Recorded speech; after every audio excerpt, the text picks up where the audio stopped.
to tonight's much anticipated event. Today we're joined by Imran Khan himself.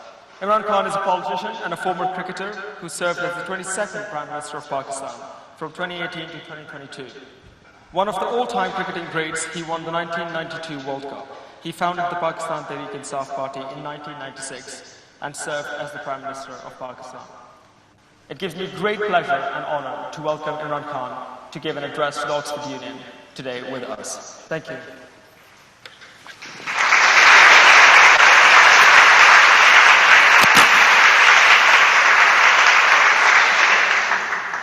Thank you very much. It's always a pleasure to address the Oxford Union. I have, I think, spoken about 3 times before.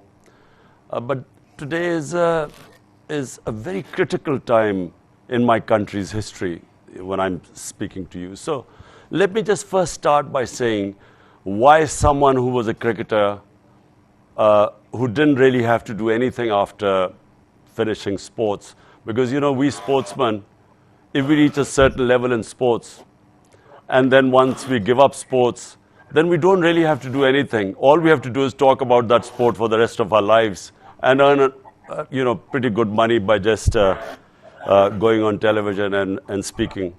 So why did, again, someone like me who had no reason to be in politics, I mean, if someone asked me to take politics as a career, I would shoot myself.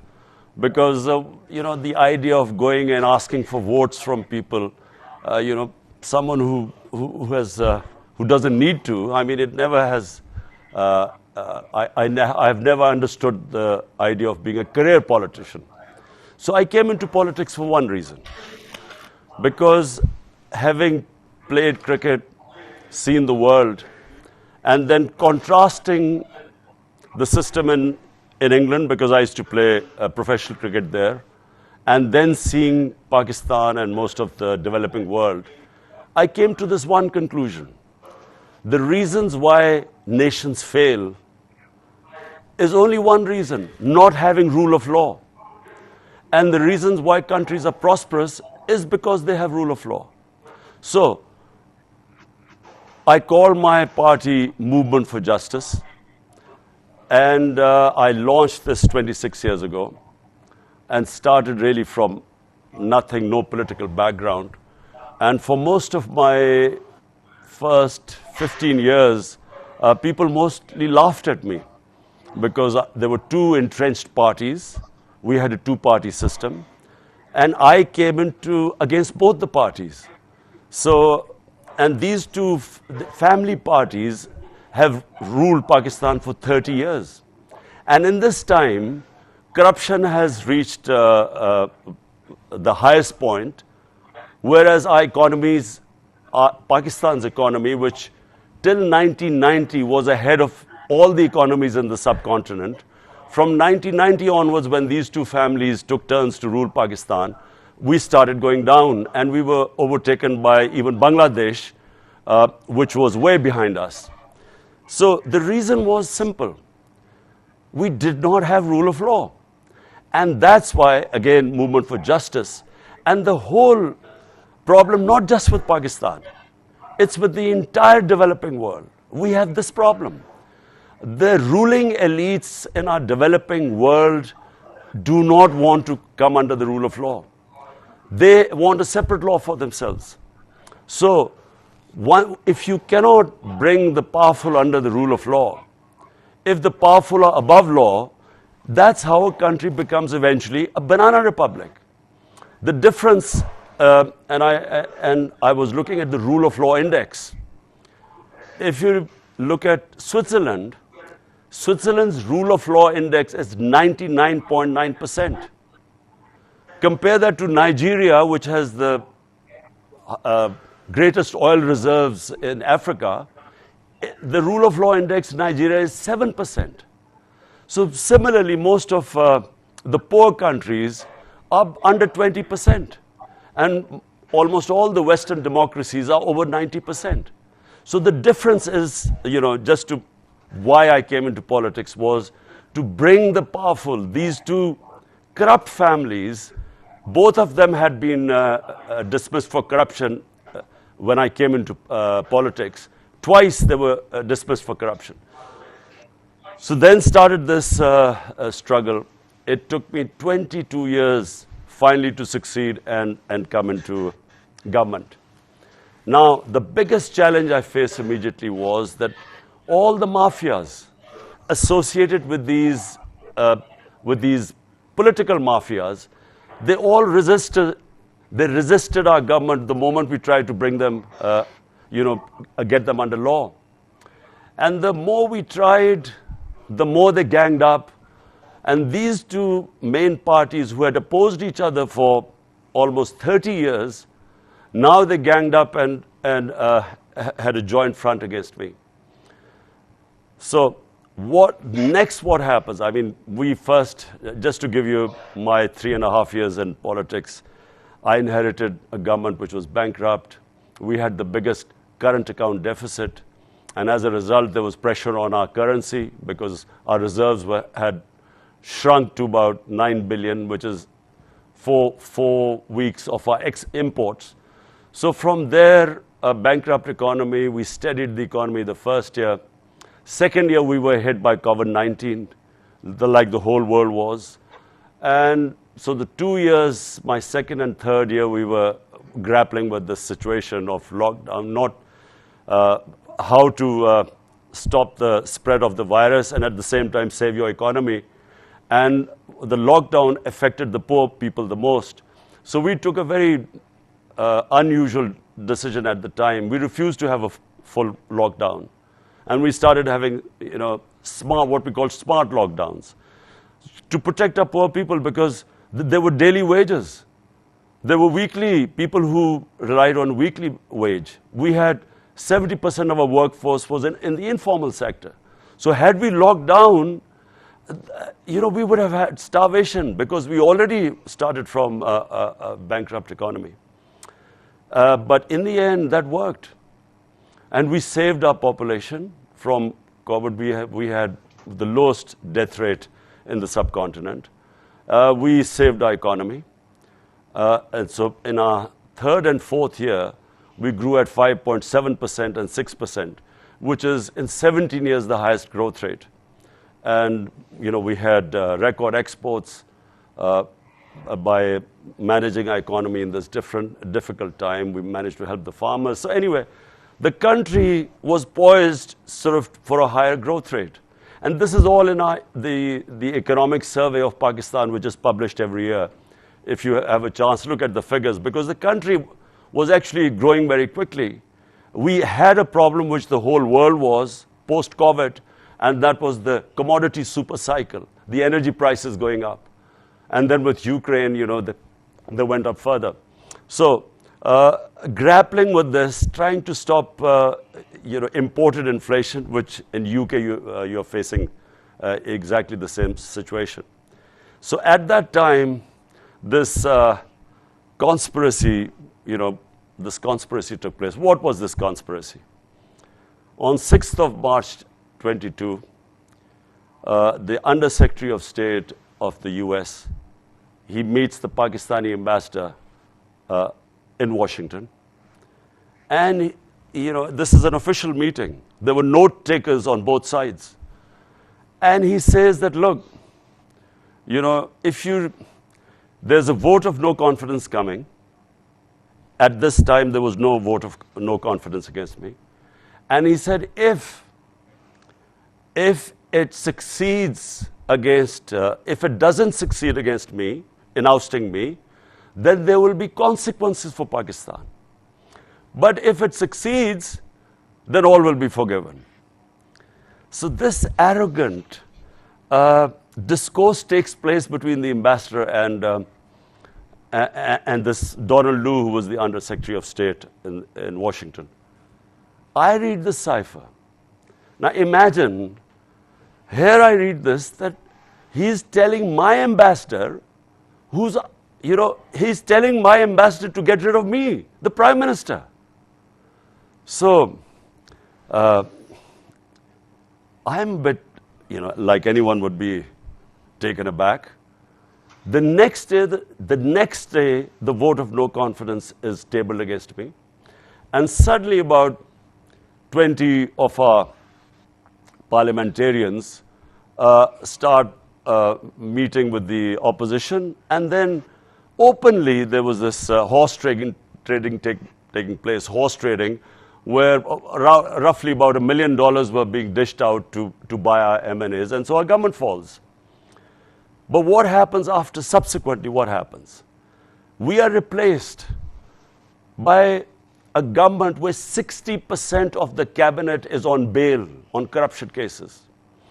And the two families that had been calling each other crooked and putting each other in jail and corruption cases unite against me, are brought into power, and they then try and suppress this movement because people spontaneously came out in the streets. First time it's happened in our history. So people came out in the streets protesting against this regime change.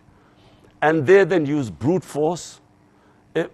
Pakistan hasn't, under democratic government, they have never experienced what in the last 6 months happened. They used, on 25th of May, we had a peaceful protest. The police went into people's houses, thousands were put in jail.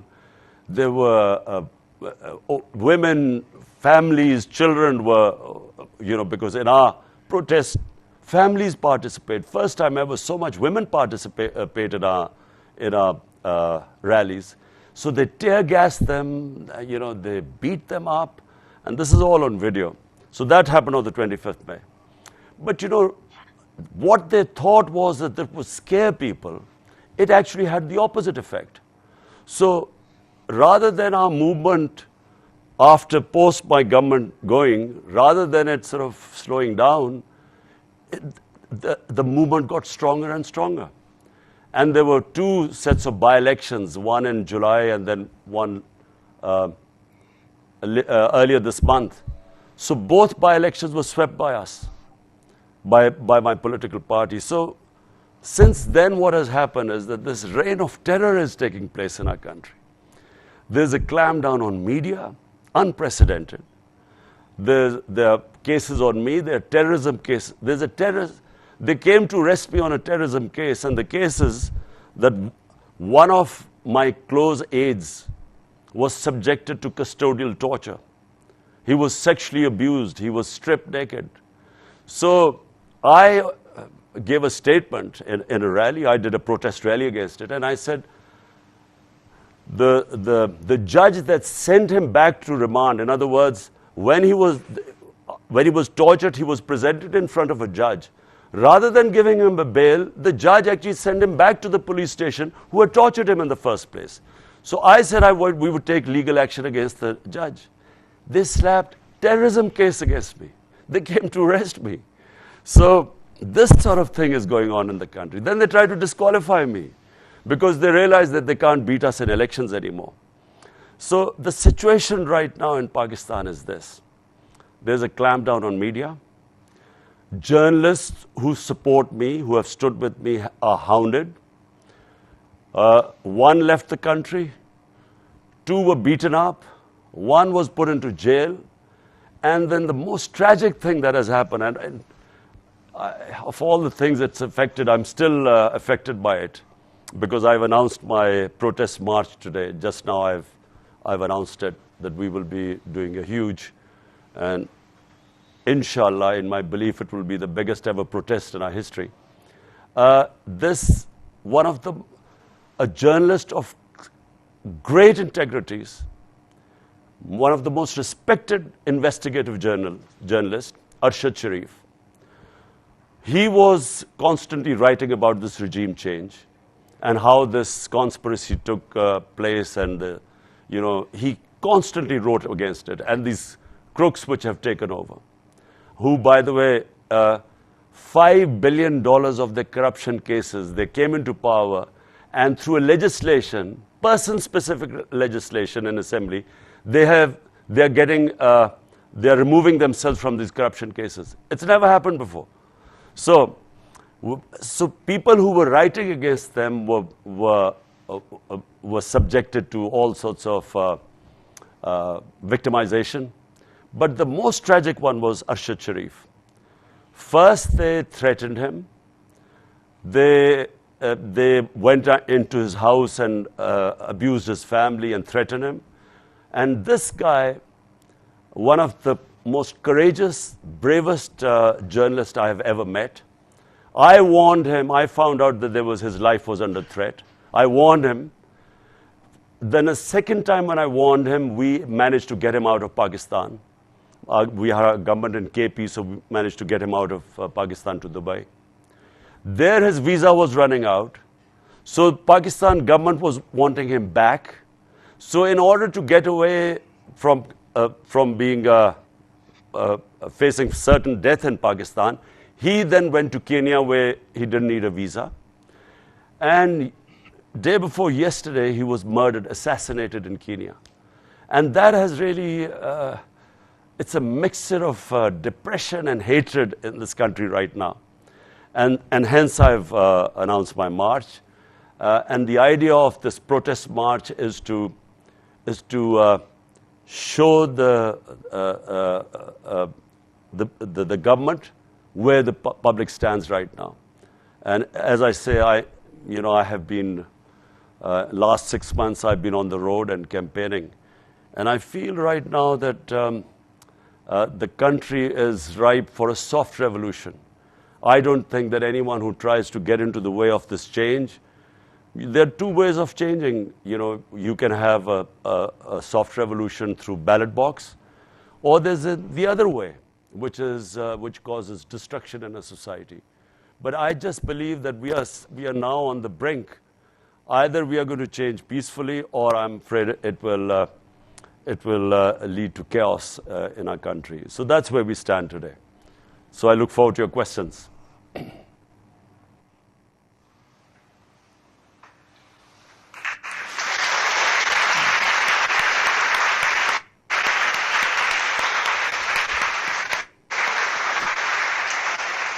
Thank you very much for that address. I'd like to sort of get into some questions before we get into some questions from the audience here at Oxford Union.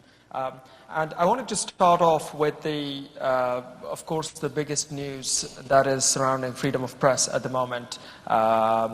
So we all heard about the recent tragic news of Arshad Sharif's death in Kenya, from yourself as well. And it is a very sort of difficult thing. It brings into question the freedom of press in Pakistan in general. So freedom of press has been a big issue in Pakistan. According to Reporters Without Borders, out of 180 countries, Pakistan was placed 157th. What do you think should be done to uphold freedom of press in Pakistan and to protect freedom of press? I mean, even in addition to this, ARY, which is one of the biggest news channels in Pakistan, was closed, shut down. So I wonder, what do you think would be a solution to this sort of moving forward? Look, let me say that who is worried from freedom of press? If I'm breaking the law, or if I'm a crook, I'm a head of state and I'm worried that I'm making a lot of money laundering, like most of our leaders have been buying properties abroad in Mayfair and in London and big places, laundering money from this country. So I would want to clamp down on the media. Let me just say this is the case for the entire developing world. According to the United Nations Secretary General, he set up a panel. That panel is called Fact-Eye Panel. It was to find out why is there a difference, the difference between the rich and the poor countries, why is this increasing? And it came up with startling results. Number one, they said that every year, now you will all be shocked to hear this, every year $1.7 trillion move from the developing world into the developed world, into the richer countries, offshore accounts.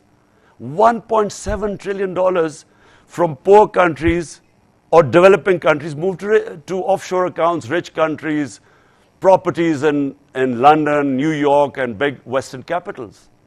I mean, this is a plunder going on of the developing world at an incredible speed. If anyone who understands the history of the Indian subcontinent, you know, when the East India Company came into to India and started operating and took charge, India was about 23-24% of the world GDP. And by the time, you know, India got its independence, it was, you know, barely 3-4% of the world GDP. So the wealth was stripped off the country. It's exactly what the ruling elites of the developing world are doing right now. They're stripping off the wealth from the poor countries and taking them, as I said, into these tax havens.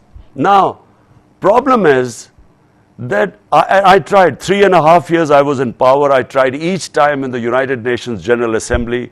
I kept saying that there has to be action taken against this illicit flow of money out of developing world, just like you do of terror financing or like drug money, which affect the Western countries. They must do something to stop this plunder of the developing world. But there is no incentive in the rich countries to do anything because they benefit from this flow of money. And it's the poor countries which, unfortunately, they do not want to do anything because, sadly, a lot of the leaders of the developing world are laundering money out of their country. So they're also not interested. So what is happening is that the poor people are getting poorer. This gap will increase and you will have this economic migrants. You know, this is just going to become an epidemic sometime ahead.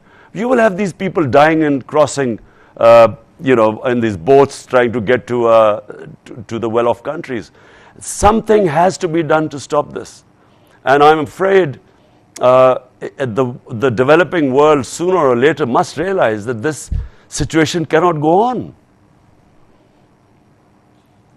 Yeah, no, absolutely. And I think that speaks to generally sort of a problem with sort of the like, you know, many problems within like developing countries as well. But the more particular thing that I, you know, sort of intended to touch on was the upholding the freedom of press in Pakistan in general.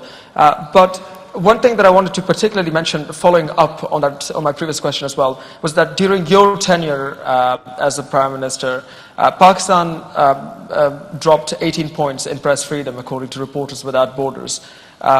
I was just wondering, what did your government, what sort of steps did they take to uphold freedom of press in your government? Of course, now it's very bad in the state that a journalist is dead in Kenya, and a news channel is shut down. I just reiterate the question of, like, how do we get out of this, you know, situation where the press in our country is just not safe? These things that we talk about here will never be sort of brought into light. Okay, let me just explain to you the difference between what was happening during my time and what is happening now. There was not one journalist that my government ever thought of, forget about persecuting, I mean, even trying to muzzle him.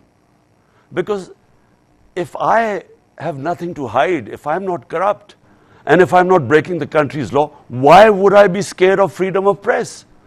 The people who are scared are the mafias. And this is what is happening right now. These are mafias. The problem we had, and which is why maybe, because what, you know, you say that we went down a few notches. Look, when I took over, we had been going through this war on terror. 80,000 Pakistanis died in this war on terror, which we, you know, which we participated in, which we never should have. It wasn't our war. But as a result, 80,000 Pakistanis died. Right now, there is still terrorism. We still have Pakistanis dying of terrorism, but on the peripheries, not like it was before. But when you're fighting against terrorism, I'm afraid that's when the security agencies, then they take a much stronger role. And the abuses would take place by the security agencies because they felt they were fighting terrorism and they were endangering their soldiers' lives.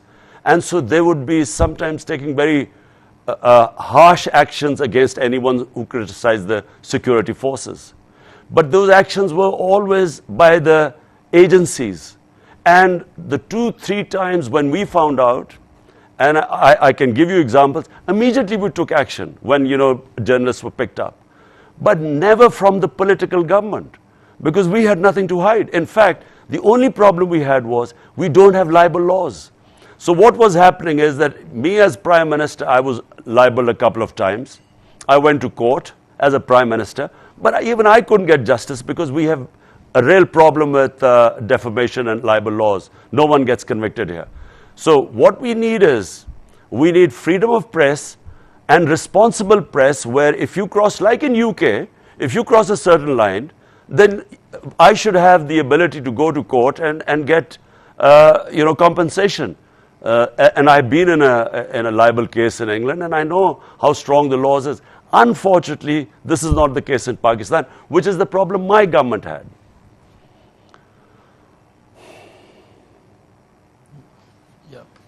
No, absolutely. That puts it into context, especially sort of the transition between governments and the freedom of.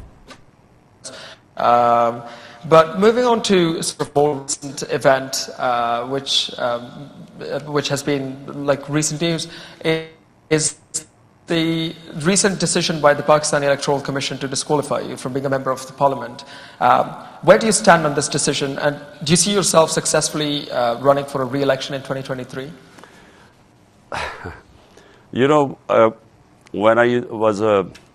When I started playing cricket, and when children and as boys we used to play cricket.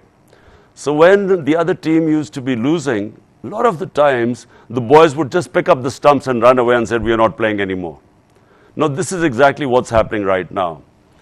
In 2 by-elections which we've competed, it's never happened before that sitting governments have been routed in the by-election. That is because of massive public turnout.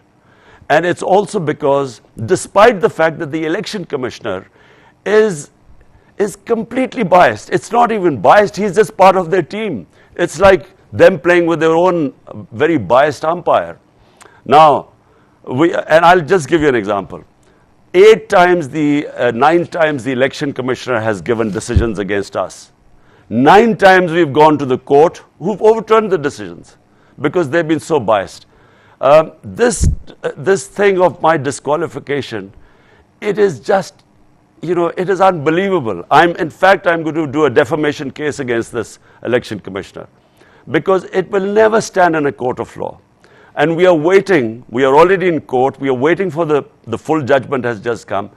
It is, I won't go into details, but it is just a joke what he's done.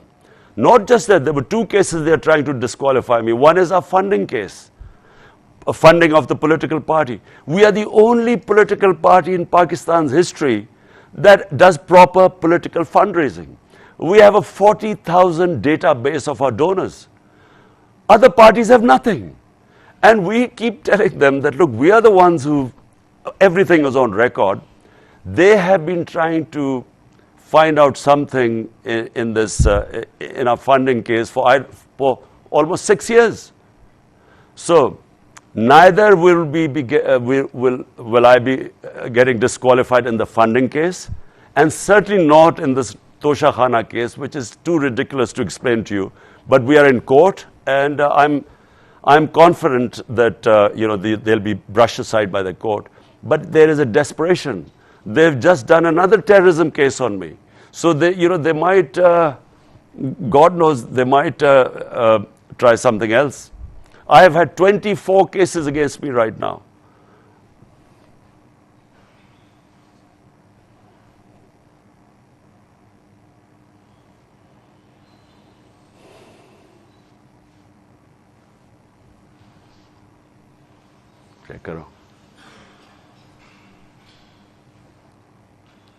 Can you hear me? Yes, apologies, it's the Wi-Fi. Was I talking to myself? No, I think we heard a bit. It was just towards the end part that you cut out.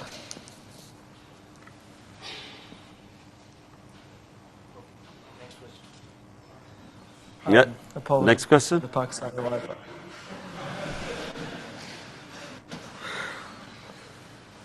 Which bit did you hear and which you didn't hear? I don't, where did I start talking to myself?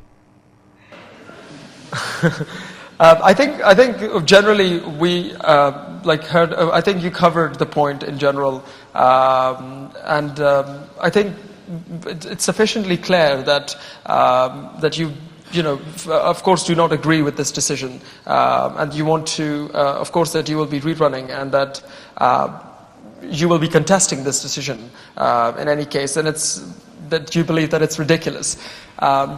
I think that's a satisfactory answer. So I think I'll move on to sort of the next question, which is slightly more of a difficult conversation, I guess, but it's a conversation that is to be had, especially in the context of Pakistan, which is to do with the military and the politics of Pakistan.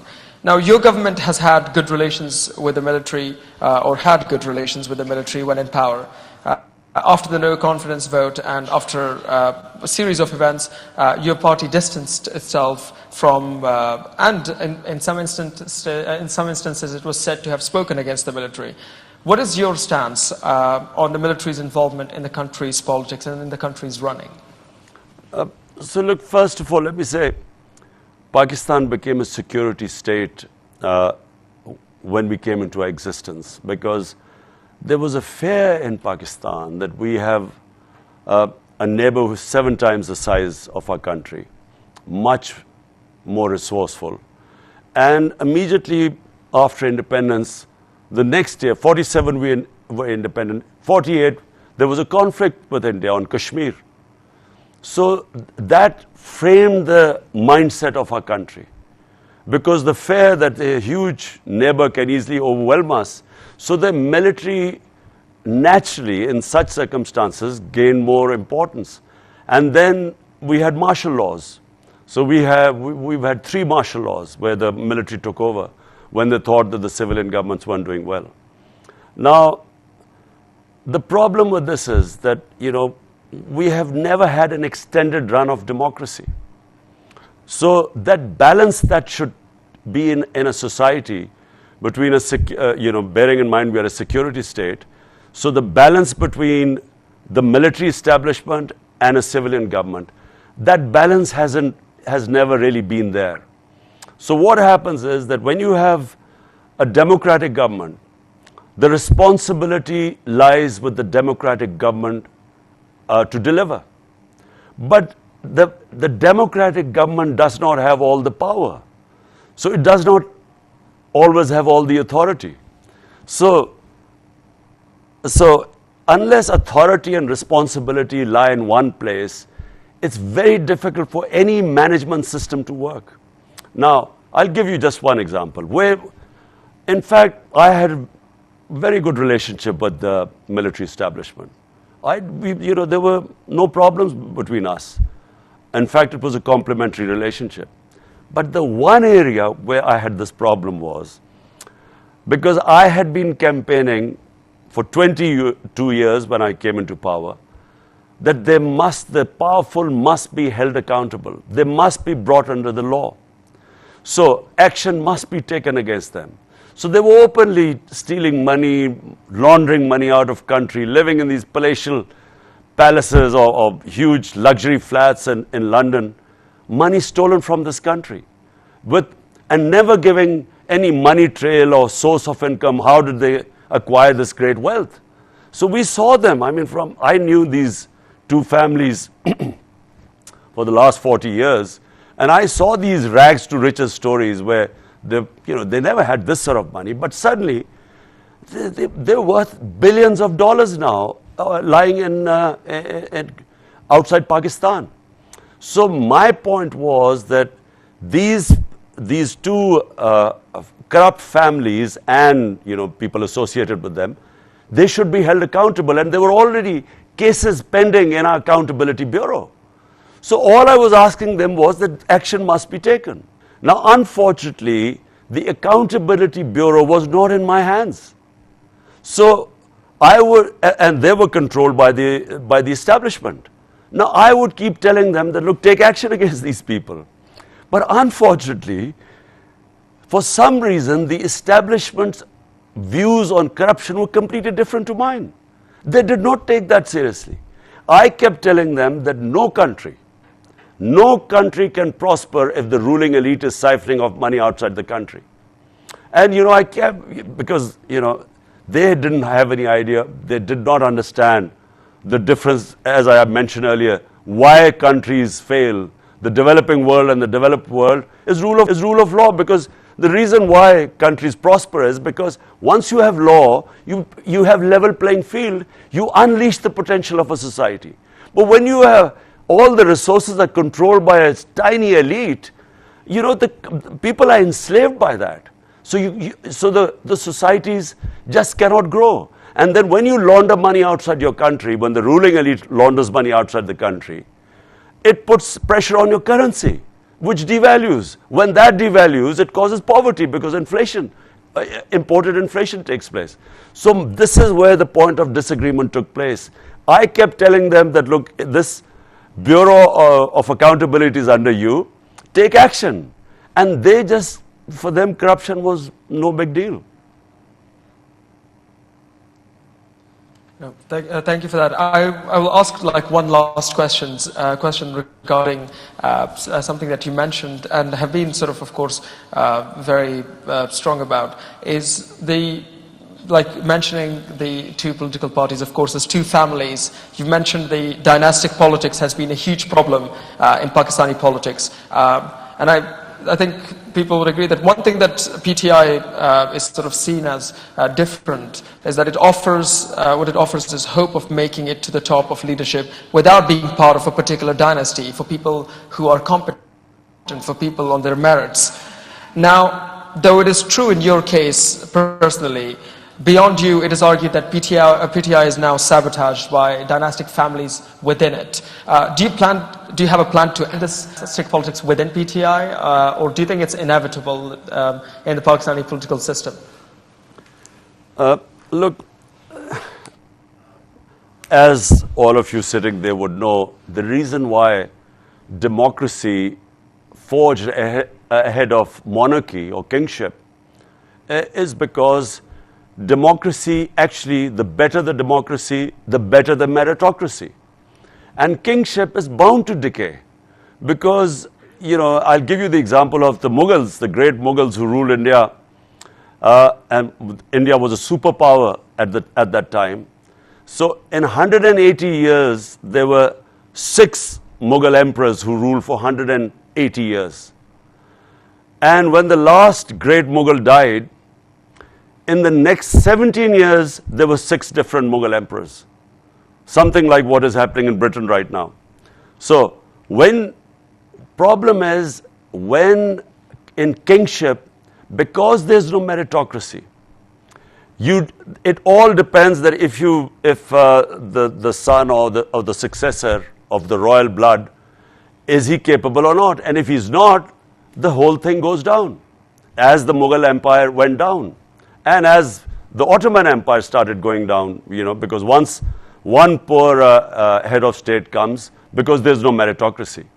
Democracy, the better the democracy, the better the meritocracy, and therefore you have better leadership. Now, problem with Pakistan has been that we have what is called the feudal system. The feudal system meant that there were the rural landlords who had huge land holdings. They could do politics because they had time and money. Because, normal people just don't have the time and money to do full-time politics. So they dominated Pakistani political scene. And they became, the children then succeeded. So it became a family affair. As these two parties are, they are family affairs. They are, for instance, the Benazir's son, Bilawal, he's never worked 1 hour in his life. And he's head of their party. Same as Nawaz Sharif's successor, his daughter, she's never worked one hour in her life. So they imagine when they take over, so we have the worst of both worlds. Sometimes the princes were actually trained in statecraft. So they were much better prepared than in our case with these feudal children who have no experience of governance or statecraft. So therefore, the families have gradually, the country has gone down, as have the parties gone down. Now in my party, what I hope, and I tried once, we held a huge intra-party election. It was the first time a party had held such a huge scale intra-party election, but it didn't work properly because it was the first time we had tried. We tried a second time, and we tried to use technology, but the elections, the general elections came, so we stopped. But my idea is that the only way you can have meritocracy in the party is if you have party elections. So from the experiences we've gained now, we were setting up a system to have a proper intra-party election. And that election will ensure meritocracy. And that is the only way you stop this dynastic politics. If a family member is good enough, fine, he can come up through the elections. But it should not be this nomination that just because you're born in a certain family, you should be automatically, get a party ticket. That should not happen. Absolutely. Thank you very much for this conversation. I would like to sort of, for the last part of this conversation, move to the floor for any questions that they may have for yourself. So yeah, I open the floor for any questions. I recognize this member in the blue jacket. Yes, please speak loud. They will give you the mic.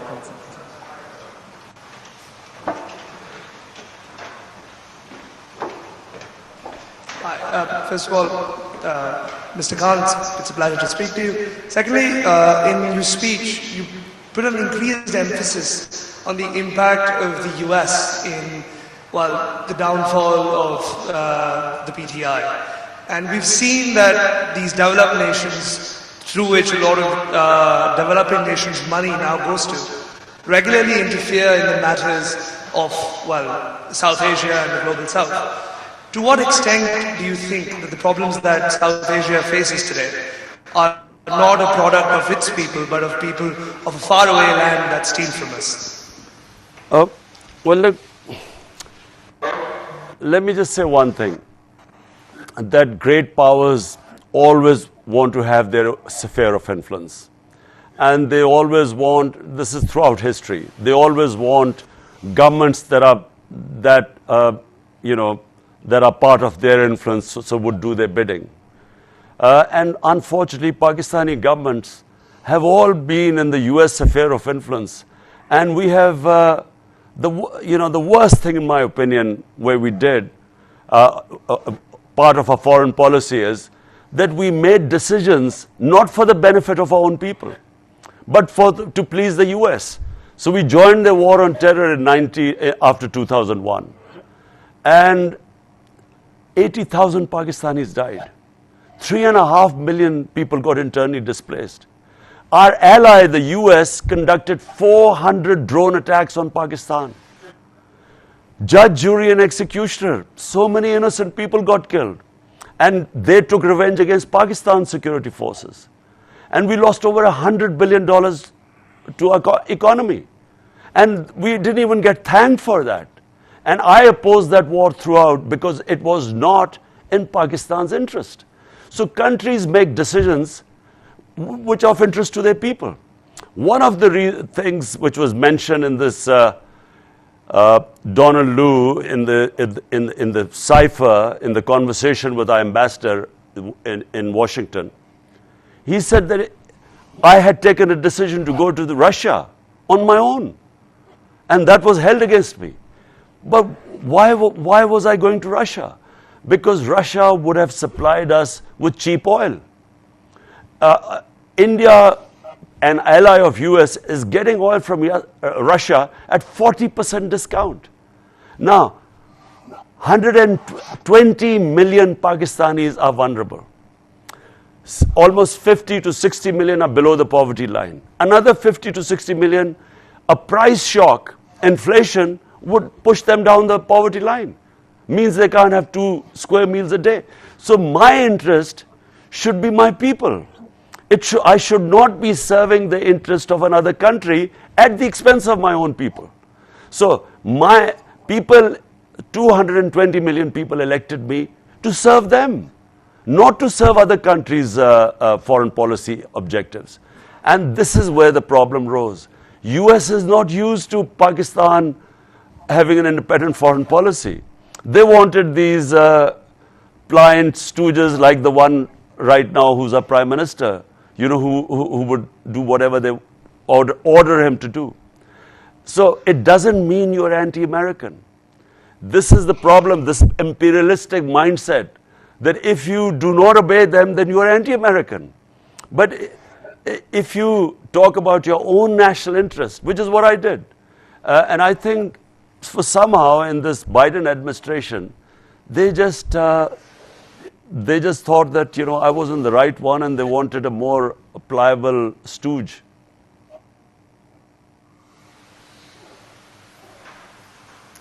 Yeah.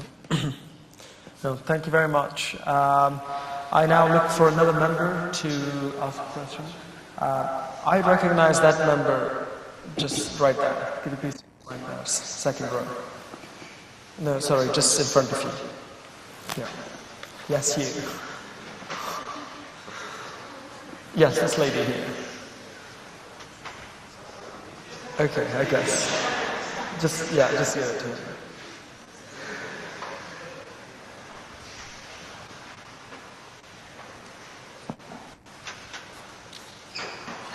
Hi, so let us assume that and hopefully you do get back in power. I know it's a big... So the camera is behind you if you want to So hopefully you do come back in power. Hopefully you are able to reduce the army's power and by doing so reduce corruption, fix the legal system, and fix dynastic politics. So in that process, how do you think you'll be able to control how much power you individually have? So in other words, as you break down this corrupt military control system, how do you make sure that this new system is democratic? Look, like Pakistan, like most of the developing world, we have series of problems. You know, there are a lot of problems we face. Number one, we just do not have enough money to spend on our human beings. So, you know, human development, you can't really rise as a nation if you don't look after your human resource, if you don't invest in your human beings. Problem is that all this prosperity comes after the rule of law. So it's my entire life's experience that unless you have rule of law, you don't have democracy. If you hold elections without having rule of law, you will have warlords, you will have mafias coming up because they will have more resources. They will have the muscle. So in a society, the key is, I go back, which is why I started my politics 26 years ago. You must bring the powerful under the law. So this is my number one thing. If you ask me, what is the one thing I would do if I ever get it back into power, is rule of law. But you can only do that if you have a good majority in a parliamentary democracy. Last time when I came into power, I had a coalition government, not a strong government. And so therefore, it is very difficult in a parliamentary democracy. If you come up with a coalition government and a thin majority, you are always subjected to blackmail. You can't make strong decisions because, you know, you upset powerful mafias who then have ways of undermining you. So if I come into power, I will firstly only come into power if I have a clear majority, because otherwise I would not be able to implement my reform agenda, which starts with rule of law. And I believe that everything follows that. Prosperity follows once you've established rule of law and justice. Yeah. No, thank you very much. I recognize the member. Well, just as a recognize. Hello, Mr. Khan. Thank you very much for joining us here today. You talked about rule of law. While it is very important to uphold the rule of law, but during your tenure, you've been accused of breaking the rule of law yourself. You've been accused of breaking the Constitution, Article 92, by preventing the no-confidence vote despite the Supreme Court's decision. During your tenure, there was a sitting MNA who was incarcerated despite the Supreme Court decision to release him, and yet your speakers did not give an order to bring them to the parliament despite it being against the law. So, firstly, while you do talk about the rule of law, how do you respond to the fact that you yourself have breached it? Secondly, and very quickly I'll ask, you talked about press freedom. During your time, there was a journalist who was abducted and tortured, Matiullah Jan. During your time, Abzar Alam was shot. It was during your time, Nusrat Javed, another journalist who criticized you, had to leave her job. Salim Safi had to leave the job. So, while you do talk about press freedom when you are out of the government, when you were in the government, you were yourself curbed on press freedom. So there's a pattern that while you are in government, you do something else. When you are outside the government, you do like to appeal to a populist agenda. Thank you.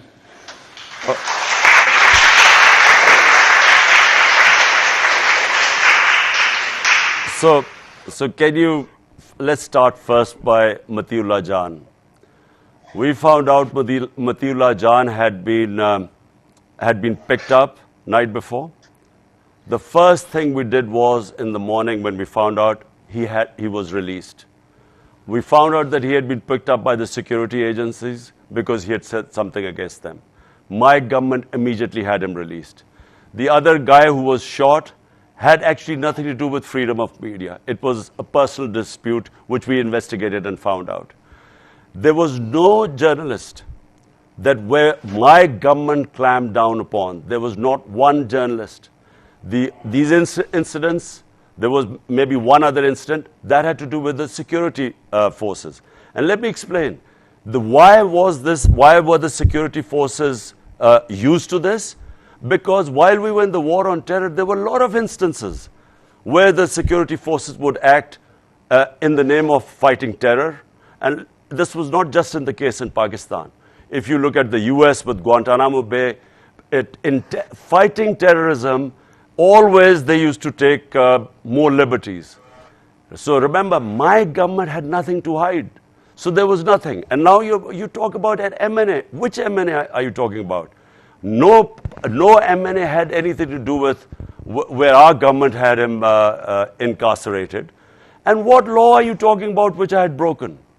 When my government, when it came to this no confidence motion, we just announced elections. We had this option. It was in the Constitution. It went into the Supreme Court. We had a right. It wasn't against the law.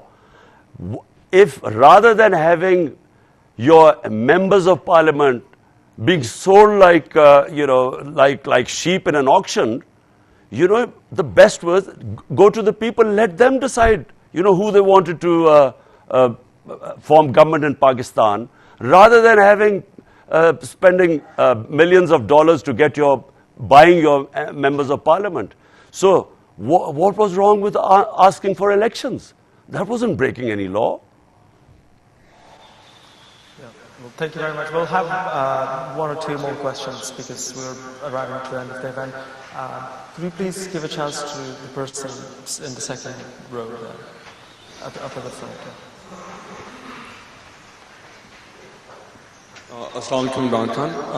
My name is Imran Khan, and my question to you is, Pakistan, like PTI is not the first political struggle or movement, that Pakistan has seen after its creation. There has been a lot of parties, a lot of leaders, just like Fatma Jinnah and Zulfikar Ali Bhutto. And what we saw was like their parties and their struggle died down after they passed away. So is this the same that's going to happen with the PTI? Like people call it like a big bag of wind, and it's just one man show, and it's all just Imran Khan. Like recently we saw in these by-elections, they were like, you won on 6 seats, and the only other candidate which PTI had, the daughter of Shah Mahmood Qureshi, she couldn't win. So do you have a plan after, like for PTI, after Imran Khan, do you have a systematic way where there's going to be a successor to the party, to your struggle, or it's just the Imran Khan? Well, look, first of all, I don't have any family which is, none of my family members are in politics, as opposed to the two family parties where all top positions are their family members. And I repeat, the only way of having meritocracy in the party are intra-party elections. And the first thing after the general elections, this is exactly what we are going to do. We will hold intra-party elections, and that is the way you avoid dynastic politics and you have meritocracy. So last question, please. Yes, one last question. Sorry. Can I recognize this member here, please? This girl here. Thank you. Assalamu alaikum, sir. My name is Malaika, and my question to you is regarding with the long march that you're organizing currently. With this historic feat that inshallah you can achieve, what do you think this will impact in the future of Pakistan, and what is the message that you're trying to send to your opponents? Look, democratic parties always go back to the public. So either they want elections to show that they have majority support, which is what democracy is, or if you want to protest, you go to public. So this will be a big protest. It will be peaceful within our constitutional rights. We will remain, we will not break any laws. We assured everyone that. But it is very important for a democratic party to show that where does the public stand. Now, I remember when Britain entered the Iraq War. I think one of the most amazing sights for me was when I saw almost 2 million people marching in London against the war. And I think that that's a sign of a nation that is alive, that is aware, that knows its rights. So this is what I'm trying to do in Pakistan. Make people realize that, no one should impose governments on us. We as the people, it's our right. So, we should decide who should govern Pakistan. No outside conspiracy involving, and plus these cabal of crooks. They by spending money which they have and, imposing a government on us and then using state oppression to crush us. We are not animals. We are human beings. Humans have rights. So this is what we are trying to do. This march will show where the people of Pakistan stand. And I feel that, it will be historic, inshallah. I'm a born optimist, having a sporting background. You never enter a match thinking you lose, so you always think you'll win. So I feel that it will be one of the biggest protest movements in Pakistan's history. Thank you very much. Thank you. Thank you very much.